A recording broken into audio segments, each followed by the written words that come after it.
It began on a crisp October morning in Salem, Massachusetts, the kind of day when the town seemed almost too peaceful to have hidden something so dark for so long.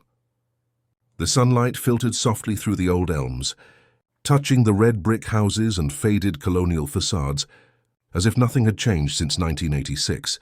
But that illusion shattered when the news broke, after nearly 4 decades of speculation, rumors, and heartache. The Salem Police Department announced an arrest.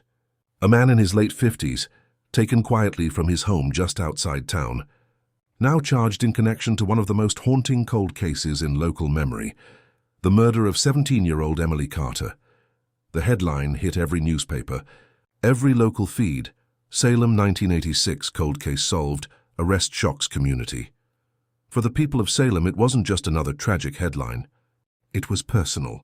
And for many, it reopened wounds that had never fully healed. Back in the late summer of 1986, Emily had been a high school senior, smart, artistic, full of dreams about leaving Salem to study journalism in Boston. Her disappearance had sent shockwaves through the small coastal town. At first, it was believed she had simply run away. Teenagers did that sometimes. But when her body was found weeks later in the marshlands north of town, the innocence of Salem died with her. No suspect was ever charged.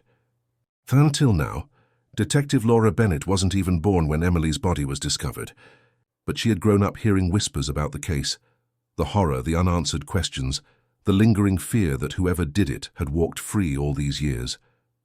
When she joined the department's cold case division 2 years ago, she quietly made a vow. She would find out what really happened to Emily Carter, and now she had, or at least, she thought she did. It started with a phone call. A few weeks earlier, a retired firefighter named Tom Daly had walked into the precinct with a strange story, something that had been eating at his conscience for decades. He told Laura about a man he'd known back in the 80s, a mechanic named Richard Hale. Kind enough, quiet, always kept to himself. But there had been something off. He remembered vividly how Hale had come home one night in September 1986, with scratches all down his arms and mud on his boots. He'd said he'd been out hunting, but Daly had never believed him. Still, he hadn't spoken a word. Not until now. Laura ran Hale's name through the system. The file was thin. No criminal record, no prior arrests, no connections to Emily that anyone had documented. But when she dug into the old evidence, something caught her attention. A partial fingerprint on the buckle of the leather belt used to bind Emily's wrists. In 1986, the technology hadn't been advanced enough to make a match, but in 2025 that had changed. When the results came back, Laura felt her heartbeat skip. The print matched Richard Hale. The arrest came swiftly after that. Early morning, unmarked cars, a small team of officers who'd rehearsed the move for days. Hale didn't resist. He looked more confused than frightened, as though the world he'd built around himself for nearly 40 years was suddenly crumbling. Reporters swarmed the streets. Television stations broadcast the footage of Hale being led away in handcuffs. Some residents cheered. Others stared in stunned silence. "It doesn't make sense," a neighbor told a journalist. "Rick was a good man. Helped fix my son's bike last month. There's no way he could have done something like that." But then again, the same thing had been said about countless others before their secrets came to light. For Laura, the feeling wasn't triumph. It was unease. Something didn't fit. Something about Hale's expression, or maybe the emptiness behind his eyes, gave her pause. In her years as a detective, she had learned one thing. Rarely is the truth as simple as it seems. As she watched Hale being loaded into the squad car, she couldn't help but wonder if she was looking at a killer, or at a man who had been hiding someone else's sins all these years. And in Salem, secrets had a habit of surfacing when least expected. That night, rain started to fall. The same kind of cold, sharp rain that, according to the original reports, had been pouring the night Emily vanished. Streets that had glowed under autumn sunlight now shimmered under the reflections of police lights. Inside the department, Laura reopened the old case files, spreading photographs across her desk. Emily's smiling face, frozen in time, stared back at her. She whispered softly, "We got him, Emily." "I think," but deep down she wasn't sure. The local tension began to rise. Families divided. Old friendships fractured. The Carter family, who had lived with silence and grief for almost 40 years, were suddenly thrust into the center of national attention. Emily's younger brother, Mark Carter, now in his 50s, stood before cameras thanking the police but admitted he still couldn't rest. Not until he heard why. "That's all I ever wanted," he said. "To understand what happened and why." 3 days later, a letter appeared at the police department. No return address, no fingerprints. But inside was a single sheet of paper, typed with an old machine. It read, "You've got the wrong man. I can prove it." And with that, everything Laura thought she knew about the case began to unravel. The letter sat on Detective Laura Bennett's desk, like a wound waiting to open. The words were stark, heavy on white paper. "You've got the wrong man. I can prove it." No name, no address, no clue as to who might have sent it. Only the faint odor of old typewriter ink and cigarette smoke. She'd seen hoaxes before. Salem had its share of armchair detectives and conspiracy theorists, people who thrived on stirring up the quiet unease that came with the unsolved. But there was something different about this letter, its precision, its restraint. Whoever wrote it hadn't rambled or tried to boast. They delivered a statement, clean, cold, confident. Laura turned the envelope under the light. The postmark had partially faded, but she could make out a zip code, not from Salem but from Gloucester, a small harbor town about 30 minutes north. She picked up the phone. "Greg, it's Bennett. Run a trace on this envelope. I want every possible lead, fingerprints, DNA, fiber, anything." "You really think it's legit?" her partner asked. "I don't know," Laura admitted, "but I want to find out." 2 hours later, she drove out to the marshlands, the site where Emily Carter's body had been found in 1986. The place hadn't changed much. The trees had grown denser, the reeds taller, but the air still hummed with that eerie quiet, the kind that made you question if the earth itself kept secrets. Laura parked beside the rusted access gate, her breath clouding against the glass. This was where Hale supposedly dumped Emily's body. The logic held, at least on paper. He'd known the area, worked nearby, and the old prints linked him to the scene. But logic, she'd learned, didn't always equal truth. She stepped out into the mud, her flashlight cutting through the mist. 40 years, she whispered, scanning the ground. "And you're still talking to us." A branch snapped behind her. The sound jolted through the silence. She turned quickly, only to see a figure in the distance, standing near the waterline. A man, maybe mid-60s, wearing a long coat. But before she could call out, he turned and disappeared into the fog. By morning, the letter's results came back. No fingerprints, no usable DNA. Whoever sent it knew what they were doing. Greg leaned over her desk, frowning. "So what now? You chase a ghost while Hale sits in county lockup?" Laura tapped her pen against the file. "Call it instinct, but I don't think Hale's our ghost. He feels like a decoy. A decoy set by who?" "That," she said quietly, "is what I'm going to find out." Meanwhile, public pressure mounted. Salem's residents, already divided, now found themselves caught between relief and suspicion. Outside the courthouse, angry whispers filled the air. "Maybe they just needed someone to blame," an older woman muttered. "Can't let this hang over the town forever." Across the street, Mark Carter watched in silence. He stood beside a news van, arms folded tightly, his jaw set. Since the arrest, he hadn't spoken publicly beyond that first statement, but Laura could see the toll it was taking on him. Every rumor, every headline, it churned the pain back to life. Later that afternoon, he showed up at the precinct.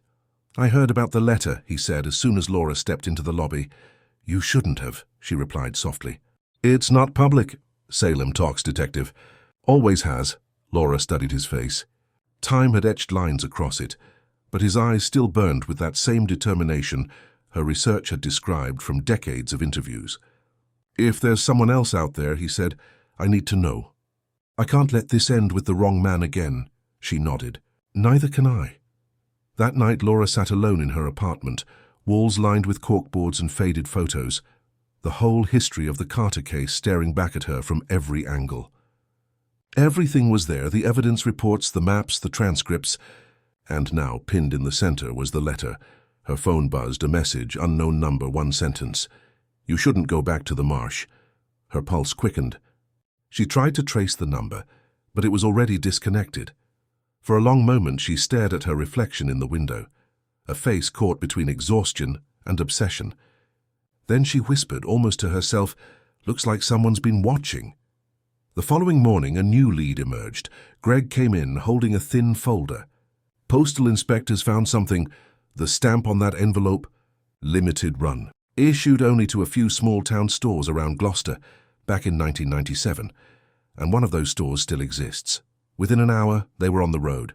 Fog clung thick over the coastal highway as they approached the harbour.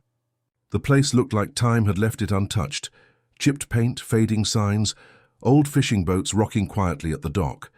Inside the tiny general store, the air smelled of coffee and dust.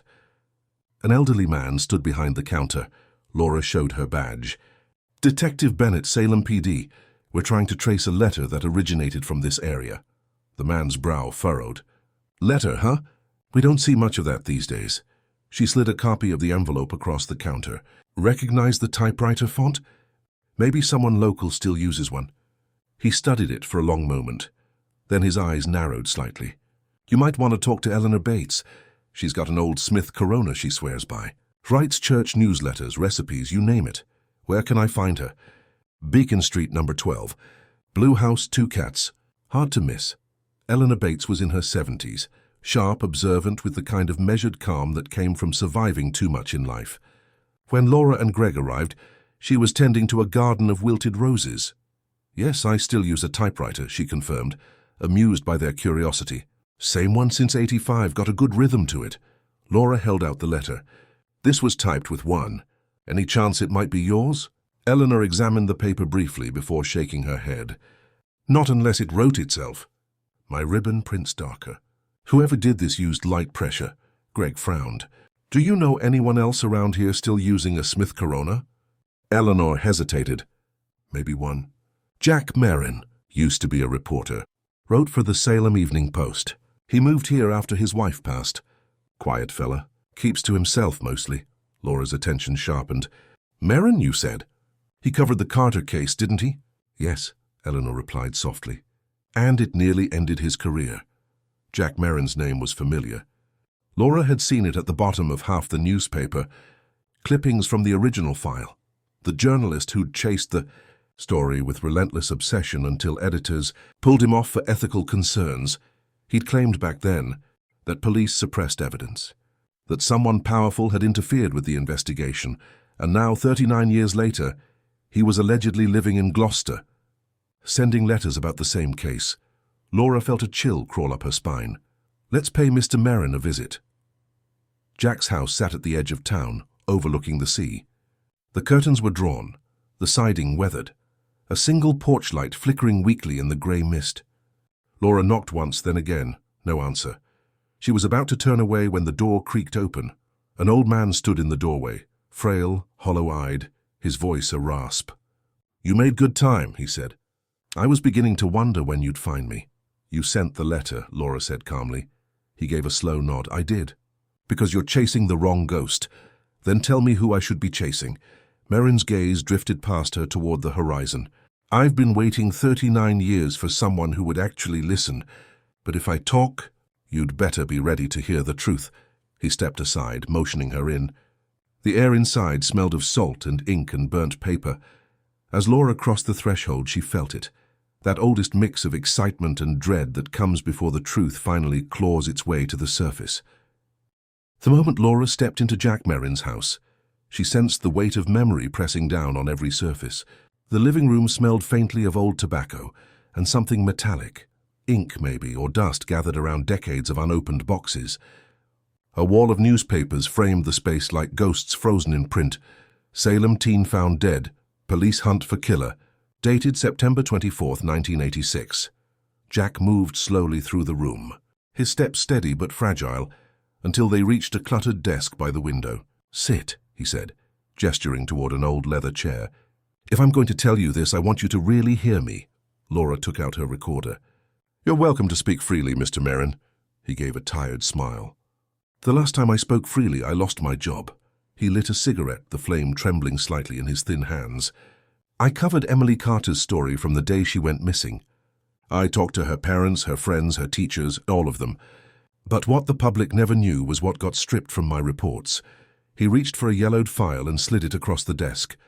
"These are copies of the articles I tried to run, the ones the editor killed before printing. Take a look." Laura opened the file. Inside were drafts highlighting inconsistencies in the timeline. A witness who claimed to have seen Emily entering a red pickup near Lafayette Street around midnight. Another who described hearing yelling near the marsh earlier than the official police estimate. All of it handwritten and annotated by Merrin in frantic, looping scrawl. "They told me to drop it. Said I was jeopardizing the town's reputation," Jack murmured. "But that pickup, it belonged to a local contractor named Walter Bryson. He worked city projects, had ties to the sheriff's office. When I started asking questions, they said Bryson had moved, and suddenly every record on him vanished." Laura leaned forward. "And you think Bryson killed her?" "I think he knew who did," Jack said darkly. "Maybe helped cover it. Maybe more." For a moment, the only sound was the ticking of an old clock near the window. Then Laura asked, "Why reach out now after all these years?" Jack exhaled a thin stream of smoke. "Because Bryson died 5 months ago, and Hale's arrest. That's convenient. He was Bryson's apprentice. You see the pattern yet?" Laura froze. "So Hale took the fall?" Jack nodded. "Hale was there the night she vanished. I have proof." He stood, shuffled toward the cabinet, and pulled out a worn cassette tape. "This," he said softly, "was recorded the week before her body was found. Hale came into a local bar drunk, talking nonsense. He told someone he'd seen something he shouldn't have, that the marsh wasn't safe for her anymore. But before I could get him to tell more, Bryson shut him up. Physically." Laura stared at the tape. "Where did you get this?" "I hid it," Jack said. "It's all I've been waiting to give the right person." She slipped the tape into a portable player from her bag. The static was harsh at first, faint chatter, clinking glass, then a voice slurring in frustration. "He told me to leave her alone. Said nobody would believe me. I saw her that night, I did. A crash." A second voice, deeper, sharp. "You keep your mouth shut, Rick, then silence." Laura rewound it, letting the words echo again. There was no mistaking the tone. Fear, control, suppression. Jack leaned back, watching her reaction. "See? Hale wasn't the monster. He was the witness. The implications hit hard. If Bryson had orchestrated the cover-up, and Hale had been trapped underneath it, then the entire 1986 investigation had been compromised from the start." Laura looked up. "Why didn't you go to the police back then?" He laughed, bitterly. "Oh, I did. You think they cared. The sheriff at the time, Paul Everett, was Bryson's cousin. They kept everything buried. When I pushed, they accused me of harassment.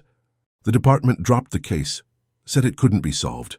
Her hands tightened on the file. "Everett retired in '94. He's still in Salem." Jack's expression turned cold. "Then you already know where this road leads." By the time Laura left the house, dusk was sinking over Gloucester. Wind whipped through the harbor, and she felt the weight of truths colliding: Hale's silence, Bryson's influence, and a 40-year-old system built to protect itself. Greg called as she climbed into her car. "Where are you?" "Heading back," she replied. "I've got a new lead." Bryson's name came up. "Bryson? He's dead. He may still have secrets that aren't." The next morning, she met with the current district attorney, James Porter, a stern man with the kind of posture that made hesitation look like weakness. "Detective Bennett," he greeted, "I've reviewed Merrin's statement, but you're treading on dangerous ground. The Hale case is officially closed pending trial." "I understand," Laura said, sliding the tape across his desk. "But if this recording is real, Hale isn't our killer. The system protected Bryson." Porter hesitated.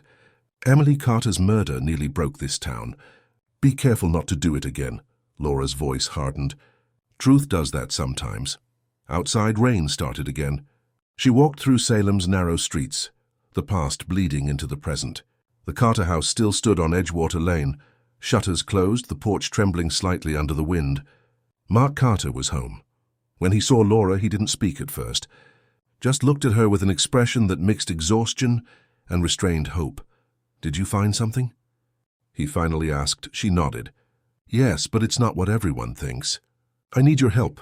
"My help." He frowned. "After 40 years, I don't know what's left to give. You were close to Emily, maybe closer than anyone. Did she ever mention Bryson or Hale?" Mark hesitated, then nodded slowly. "Bryson came around sometimes for house repairs. Emily said she didn't trust him. Called him too friendly. Did Hale know him? They worked together on our porch once, Mark recalled, his eyes narrowing. I remember Hale being nervous. Bryson kept telling him to shut up. Laura's pulse quickened. That same dynamic, fear and dominance, echoed from the tape. That night, Laura and Greg revisited the archives. Dusty shelves, faded boxes, fragments of memory labeled by date and number. In the corner, under years of paperwork, they found something overlooked. Police photos of Bryson's truck. Impounded briefly in 1986, before being released due to lack of evidence. Inside the glove compartment, pictured clearly, was a torn piece of cloth, light blue fabric matching the dress Emily wore the day she disappeared. No record showed it had ever been tested. Laura closed the file. They buried this. The next morning, she drove to Sheriff Everett's home. The man was 80 now, confined to a wheelchair, quiet behind oxygen tubes. His house smelled faintly of cedar and regret. He looked up as she entered. Detective Bennett, you finally came. She sat across from him. You knew Bryson was involved. He sighed. We all did. Then why cover it up? Everett's eyes faded, distant. Because Bryson had friends who mattered. Because the mayor's daughter was there too. Laura froze. The mayor's daughter? He nodded slowly. Cynthia Lowell. She was at that marsh. Emily confronted Bryson about something. About corruption on the docks, stolen funds. Cynthia panicked. It got out of hand. A fight? A mistake, Everett whispered. Bryson tried to fix it. Hale helped move the body. They weren't supposed to kill her. Laura stood in silence. The world around her seemed to shrink, the walls closing in. So Hale took orders.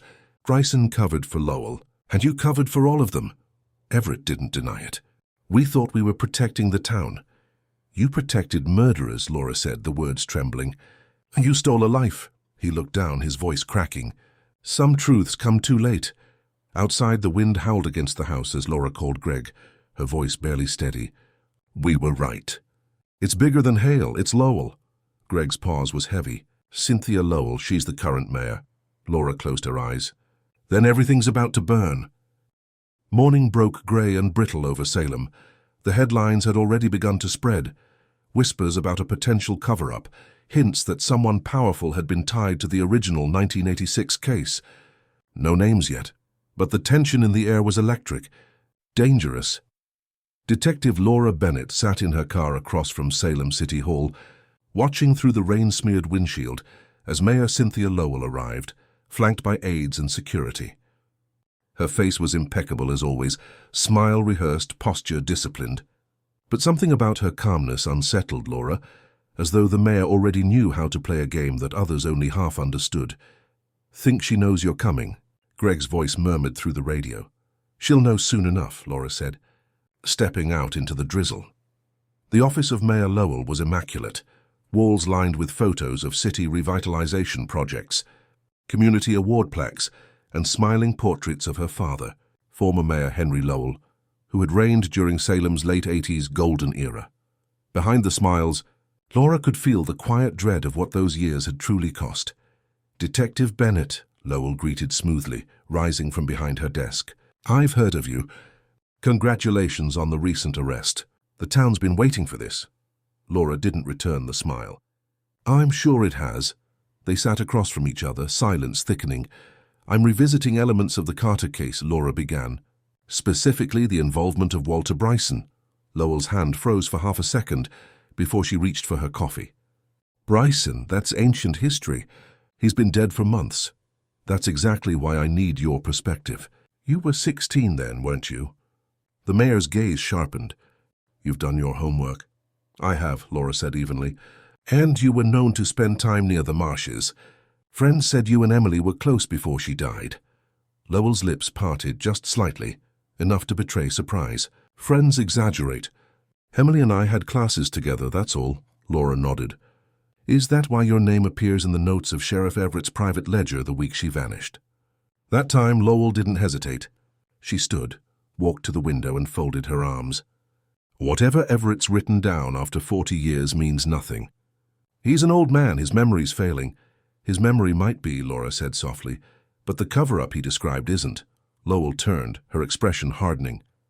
Be careful, detective. You're standing on the edge of a career-ending accusation. Only if I'm wrong. They locked eyes, neither blinking first. Finally, Lowell sighed, her tone shifting, less defensive now, more resigned. For you don't understand what Salem was then. My father was fighting to keep this town alive. If that scandal had broken, the entire city would have collapsed. So you buried a girl to save an image, Lowell's jaw tightened. I didn't bury anyone. I only... She stopped, the realization flashing in her eyes that she had said too much. Only what? Laura pressed. But the mayor smoothed her jacket, the mask falling back into place.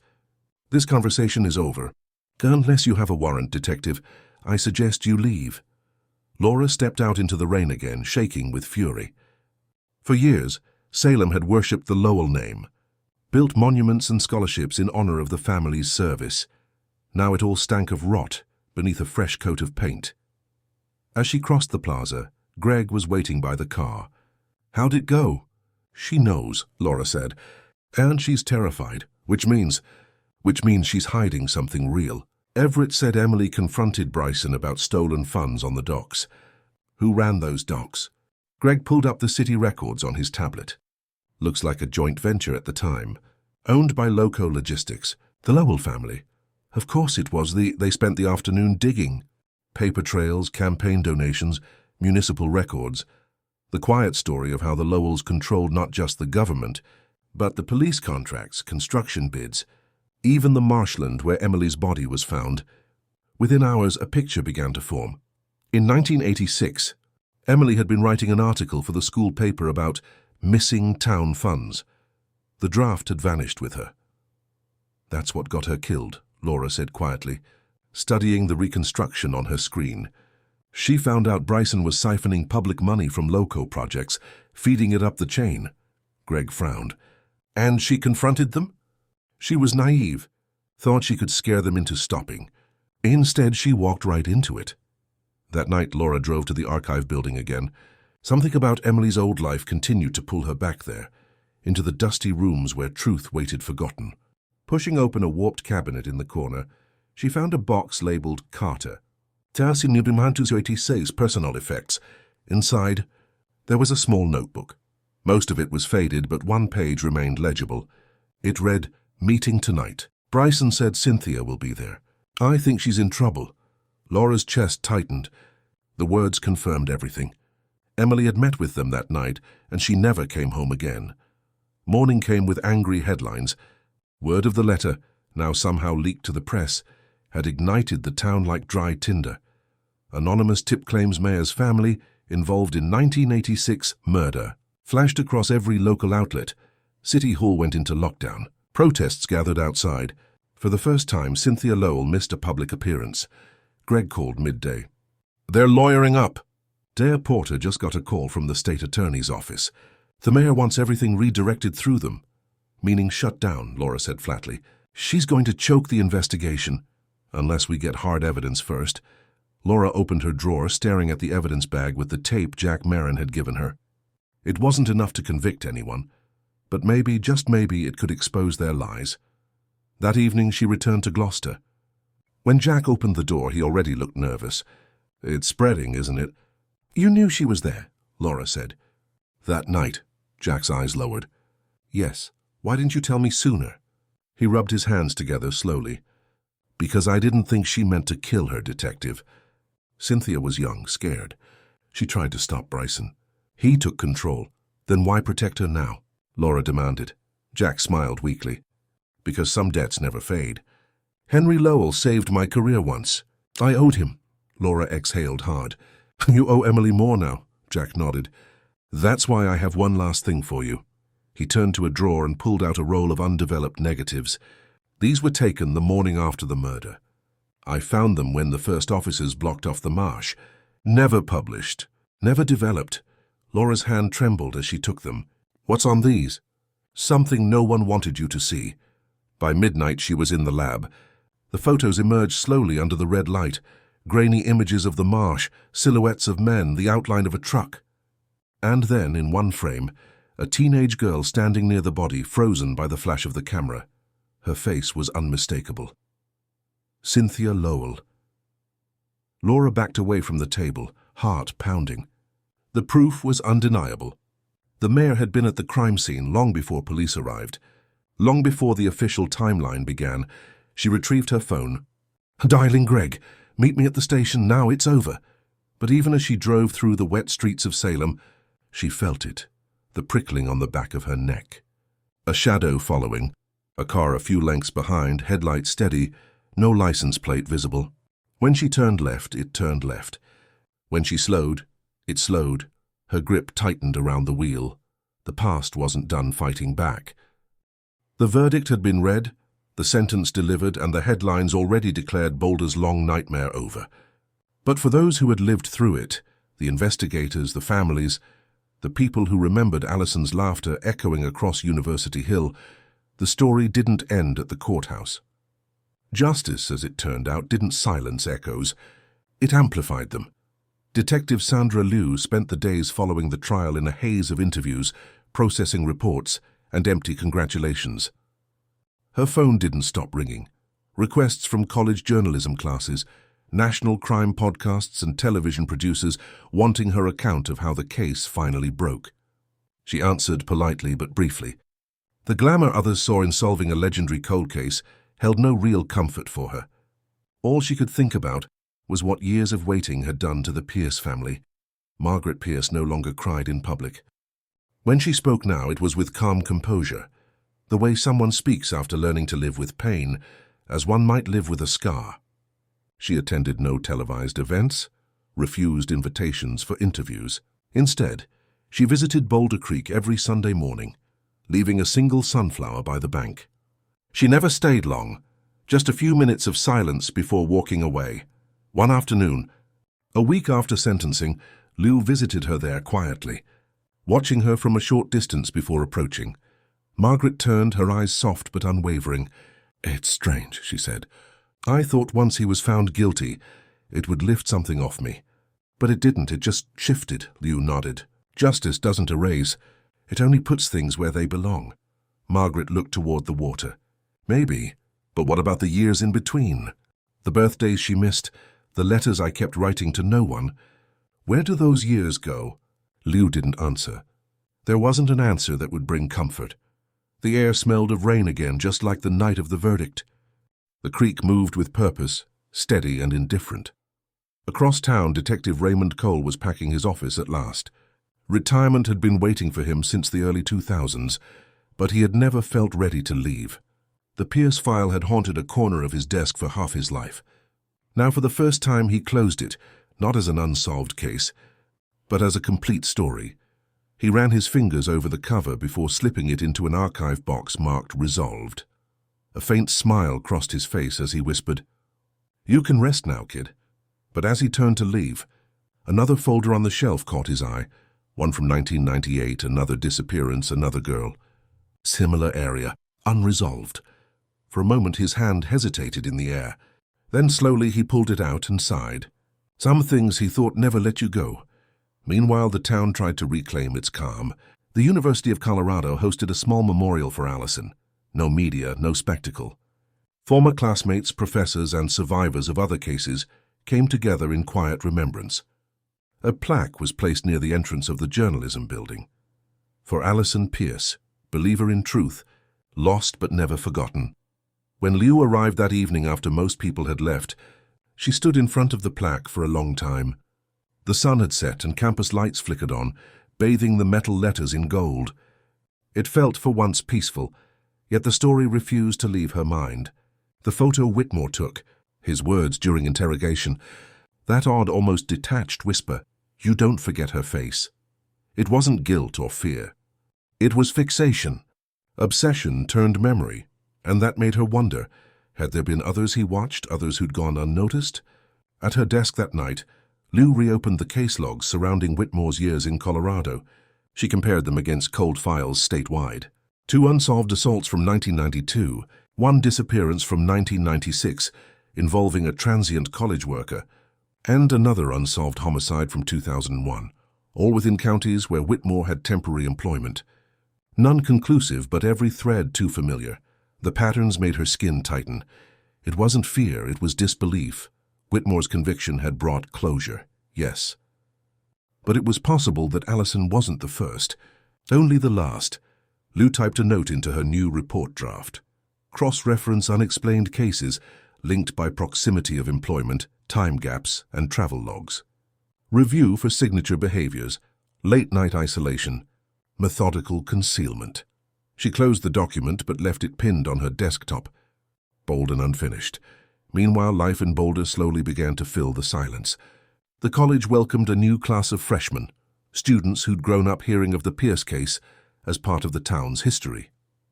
Bars reopened, sidewalks filled, and conversations shifted toward the future.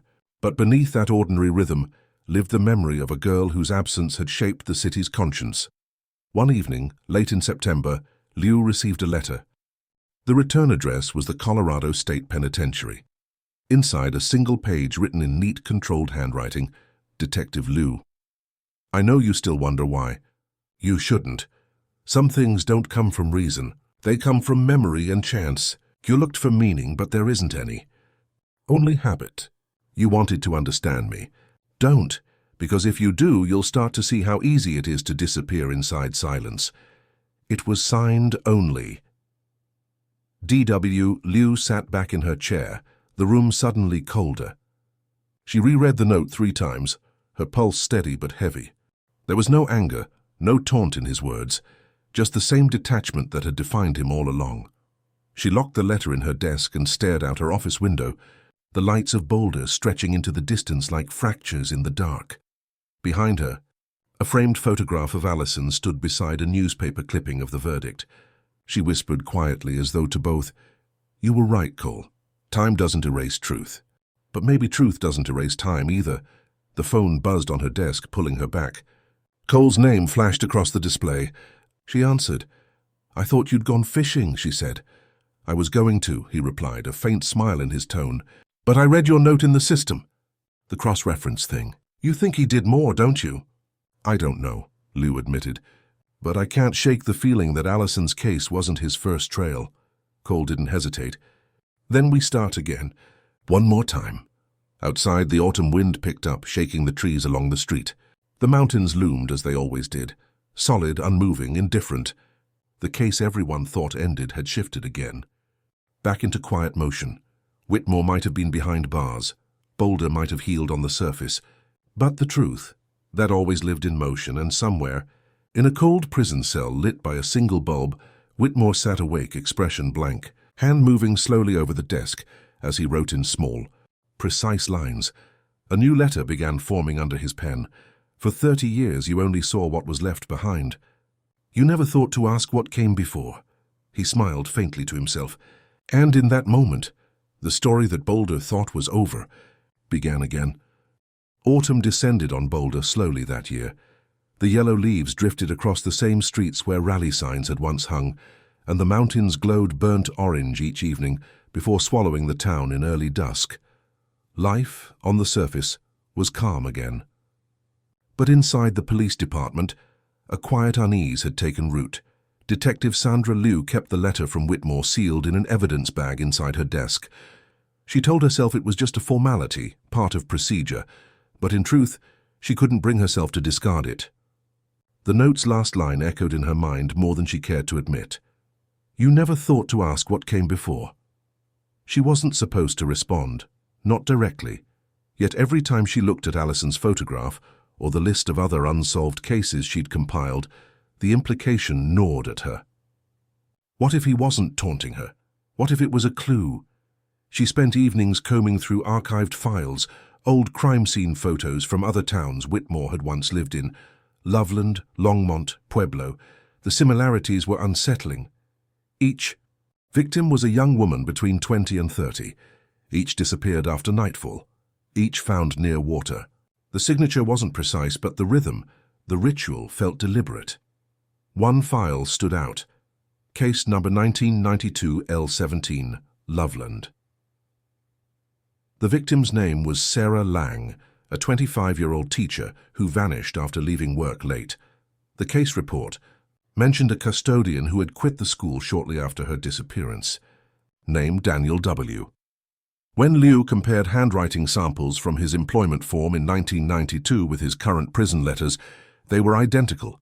Tight, slanted, organized. She exhaled slowly, the weight of confirmation settling over her.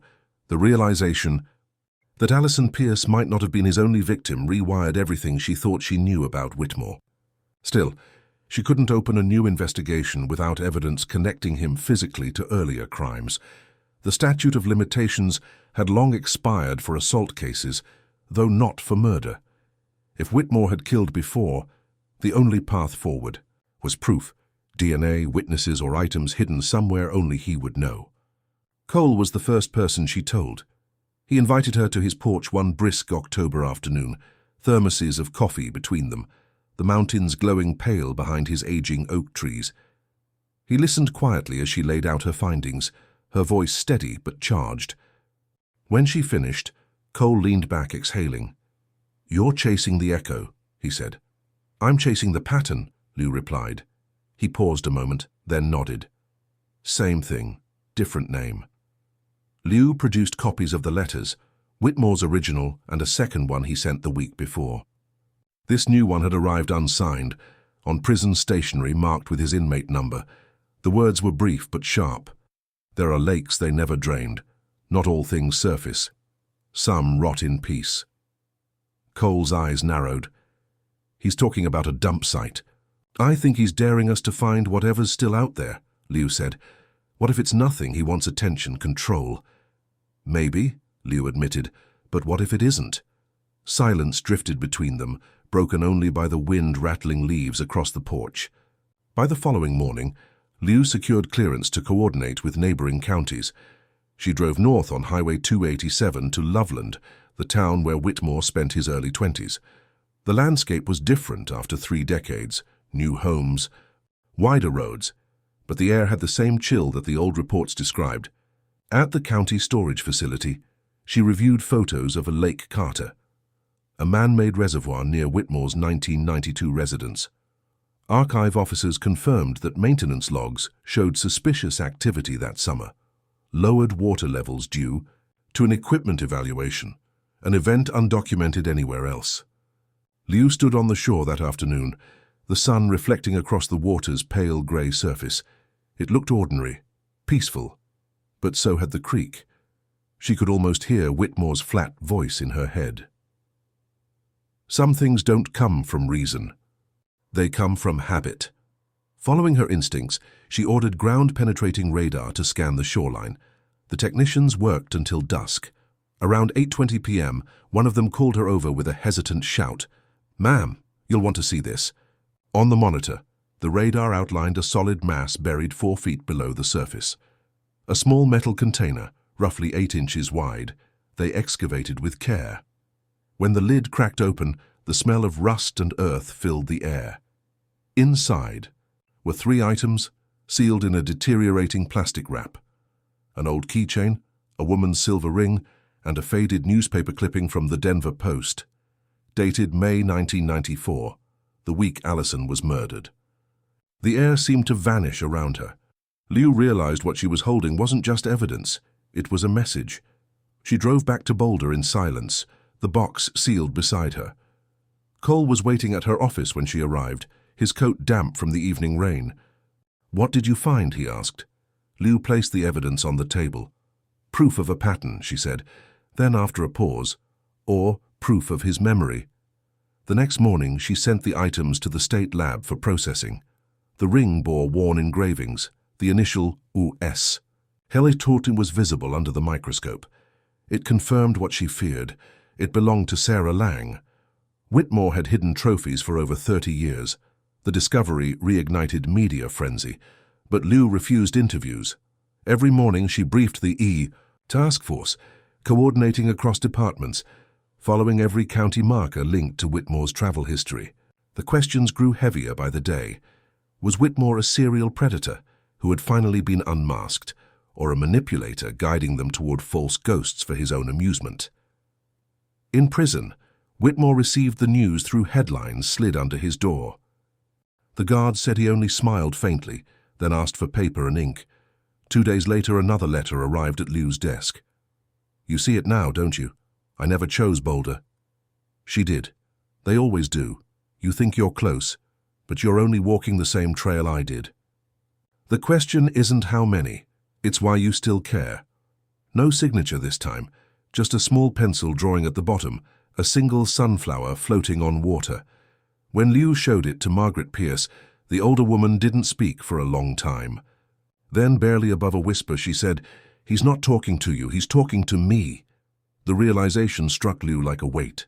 Whitmore's letters weren't just taunts, they were conversations with memory itself, attempts to bind himself forever to the women he'd hurt.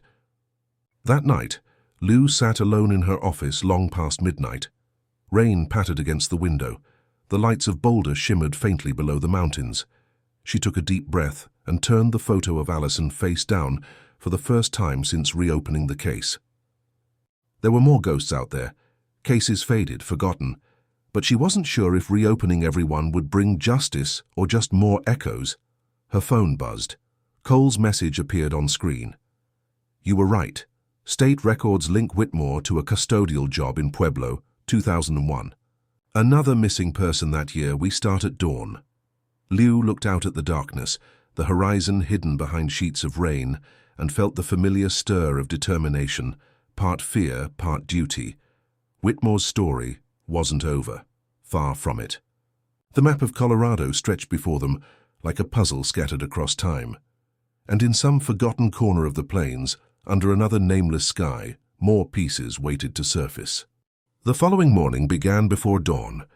A cold fog swept over the Colorado plains, clinging to the grass and rising roads like smoke. Detective Sandra Liu drove south toward Pueblo, with Raymond Cole riding quietly beside her. Neither spoke much.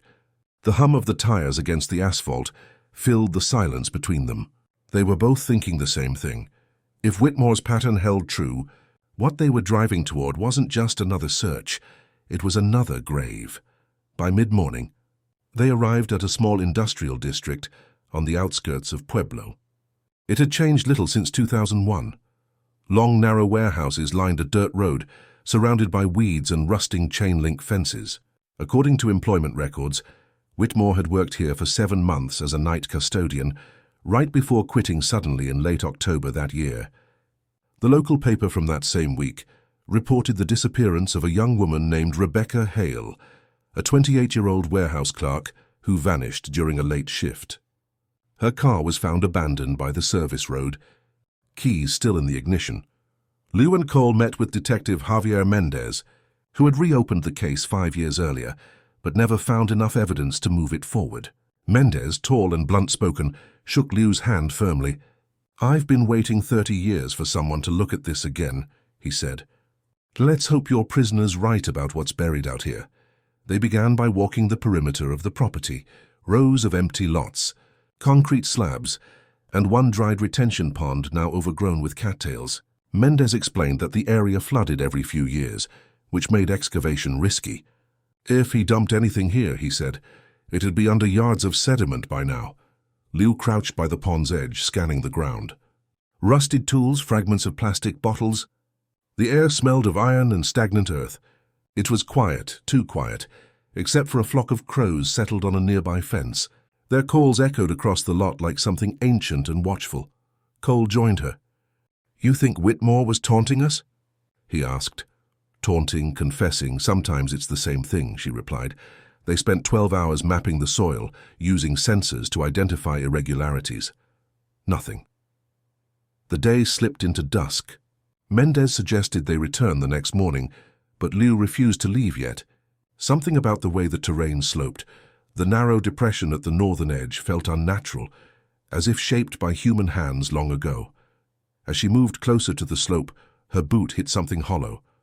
The metallic thud froze her. Cole and Mendez rushed over. Together they pulled away the layer of dead leaves. Beneath the dirt was part of a corroded metal drum. They called in a forensics team immediately. When the container was unearthed, its lid bent and rusted. The stench that escaped was sharp and chemical. Inside they found decayed personal items, a tattered handbag, a plastic name badge, fragments of cloth. Tests would later confirm what they already knew.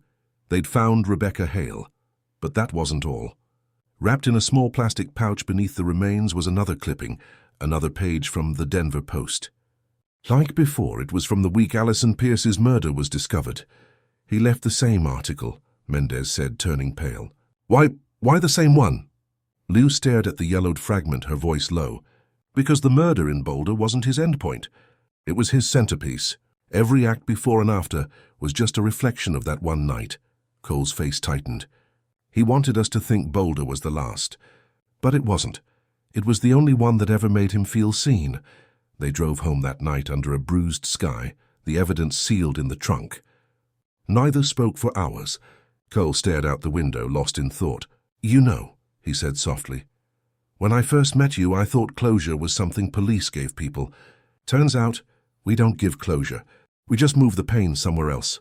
Liu nodded, her gaze fixed on the dark ribbon of highway ahead. Maybe closure's just a word people use when they run out of questions.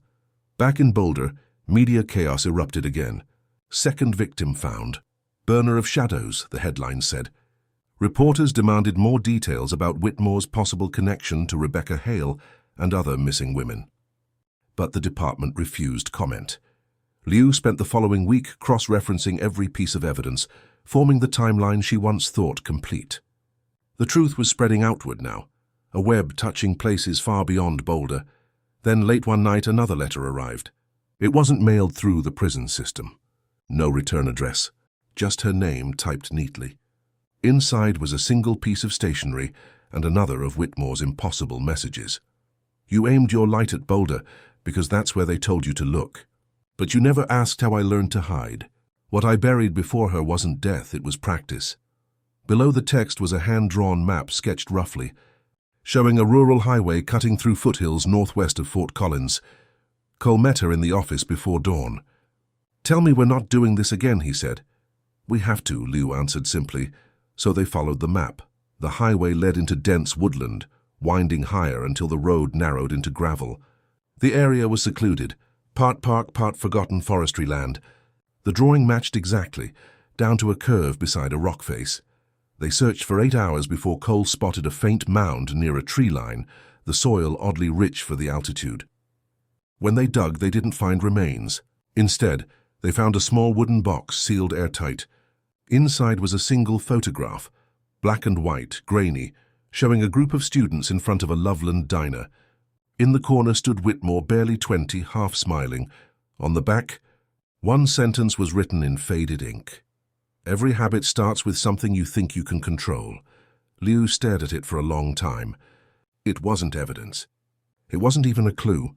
It was history, a glimpse of the man before he learned how to vanish. When they returned to Boulder, rain began to fall again. Lo sat at her desk, staring at the photo beside the case files. You ever get the feeling, she said quietly, that finding the truth doesn't end anything? It just makes you responsible for knowing it. Cole smiled faintly. Knowing is better than pretending not to. The next morning, she received notice from the warden at Colorado State Penitentiary. Whitmore had been placed under psychiatric observation after guards found him standing motionless at his cell window, whispering the same phrase over and over. They're still looking. Liu closed the file, uncertain if the words were a confession or a warning. Beyond the walls of the prison, new names emerged, new files opened. Each one a shadow of Whitmore's pattern, each one leading them further into the silence he had built. Layer by careful layer, and deep down she understood that uncovering the full truth wasn't just about Whitmore anymore. It was about what men like him learned from being unseen, and how many had learned it before him. The sound of Boulder Creek drifted through her open window. Calm, steady, familiar, just as it had been the night Alison Pierce disappeared. Justice had spoken, but the silence beneath it still remained. Winter crept into Boulder without warning, the first snow falling over pine branches and dim street lamps like a quiet benediction. On the surface, the town had settled. Life had returned to its small routines, students rushing between classes, shopkeepers sweeping powdered frost from sidewalks. Yet beneath the calm, something heavier lingered. The Pierce case had closed in the eyes of the law, but its ripples continued to spread. Every month, Detective Sandra Liu still received 1 or 2 letters from families whose daughters had vanished years ago. They sent photos, timelines, fragments of memory, all asking the same thing. Could it have been him? Most nights, Liu stayed late in the empty precinct, piecing together files no one else wanted to reopen. She didn't speak of obsession, but she felt its shadow. Across her desk lay dozens of maps, each lined with notes and red string connecting dates and counties. The pattern was clearer now. Decades of movement, brief jobs, carefully chosen towns. Everywhere Whitmore had gone, someone had disappeared. There was no end to the list. Only the quiet question of how much truth one heart could bear before breaking beneath it. Raymond Cole visited frequently, though his health had begun to falter. His voice was softer now, but his mind never dulled. He'd bring coffee, his hands trembling slightly as he set the thermos down. "You can't chase ghosts forever," he told her once. Liu smiled at him gently. "Maybe I'm not chasing ghosts," she said. "Maybe I'm tracing the map he wanted hidden." Cole chuckled faintly. "Then promise me this. When you find the last piece, you let it end. Don't let him live in you, too." That evening, she drove him home. Snow blurred the windshield, the road glowing silver under the headlights. He looked out at the darkness, speaking barely above a whisper. "You know what I think about more than anything? The ones we never found. The ones without names. Somewhere out there, they're still waiting for someone to come looking." A week later, Cole passed quietly in his sleep. The news reached her with the morning snow. A short message from the department, simple and cold. Liu sat alone in her car for minutes that felt like hours, staring at the photo they'd taken after the trial, Cole standing beside her, tired but proud, both faces marked by the long weight of truth. That afternoon, she went to Boulder Creek alone. The same place where everything had started, and in a sense the same place where it had never truly ended. She poured some of her coffee into the water, an old ritual Cole had begun years ago during long stakeouts. It was his way of saying goodbye to unanswered questions. The current carried it away, slow and deliberate. Back at the station, a new envelope awaited her on her desk. No stamp, no inmate seal, just her name printed neatly. Her breath caught. She opened it carefully. Inside was a typed letter in Whitmore's usual precision. "You keep searching for me in the ground, but I was never there. You're looking in fields and rivers. You should be looking closer to yourself." Below those sentences was another hand-drawn sunflower, this one wilting. One petal drifting free. Liu passed the letter to the forensics unit. The results shocked her. No trace of Whitmore's fingerprints or ink match. The paper had been printed outside the prison system. Someone had replicated his writing. Someone who understood the case intimately. The lab director hesitated. "There's something else. The toners from a printer model discontinued last year, one registered to the county evidence archive." Liu felt the room tighten around her. Someone inside the system had access to Whitmore's letters. Maybe copying them, maybe spreading them. She drove straight to the evidence storage unit, the wind slicing through the night. Inside, one of the archive drawers was open. Whitmore's box, half empty. Several of the old letters were missing. The camera logs showed no forced entry. Only one authorized card swipe recorded 2 nights earlier. Cole's. For a moment, she couldn't breathe. Cole's access card had been used after his death. Someone else was reading the same shadows she was, walking the same trail. Liu contacted the warden at the Colorado State Penitentiary the next morning. "Has Whitmore had contact with anyone authorized from law enforcement since I last visited?" she asked. The warden paused. "No authorized contact, but one message through our system yesterday. It was flagged and held. I can read it to you." Liu's throat tightened. "What did it say?" The warden hesitated, then read, "They think they found where I buried her, but I only buried what they could prove. One of them still visits it every year. She doesn't know she's standing over the wrong ground." Liu hung up without speaking. The drive took her 3 hours back to the creek, her heart pounding long before she arrived.